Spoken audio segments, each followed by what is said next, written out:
আসসালামু আলাইকুম। আশা করি সবাই ভালো ও আছেন। মাই গড এত আলহামদুলিল্লাহ আমরাও বাতাস। অনেক ভালো আছি। দেখুন ওরে আজকে মা, আজ শুক্রবার আর থাকা যাচ্ছে না, জুম্মাবার। নিচে বন্যা হয়ে আকাশে গেছে অনেক মেঘলা আল্লাহ। আকাশ ছিল। বাহিরে অনেক বৃষ্টি বাদলও মোটামুটি হয়েছিল। এদিকে দেখুন প্রচুর বাতাস, আমাদের বেলকনিতে পানি দিয়ে ভরে গিয়েছিল। ওগুলো আমি পরিষ্কার করে পরে রান্না করতে চলে আসলাম। আজকে রান্না করেছিলাম গরুর মাংস আর ছোট মাছের চচ্চড়ি।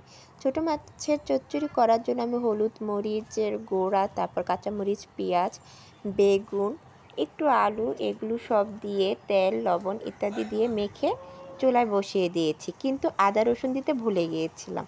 তারপরে একটু আদা রসুন মিক্সড করে দিয়ে দিলাম। আর এদিকে ভাত বসিয়েছিলাম, বলক চলে আসছে।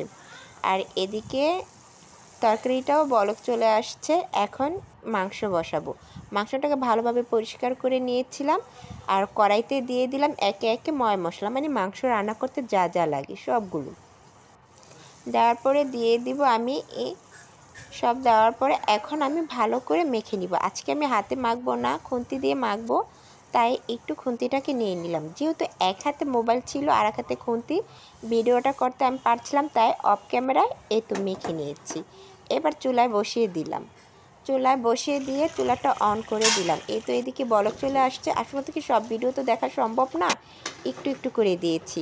আর মাংসটা কষানোর পরে দিয়ে দিয়েছিলাম, আজকে অন্যরকম রান্না করেছি, মানে লাউ দিয়ে গরু মাংসটা রান্না করলাম। এখন লাউটাও দেওয়ার পরে লাউটাও কষিয়ে নিলাম। কষানোর পরে ঢাকনা দিয়ে ঢেকে রেখেছিলাম। তারপর পানি দেওয়ার পরে একটু, এই তো দেখুন হয়ে গিয়েছে আমাদের রান্না। আসসালাম।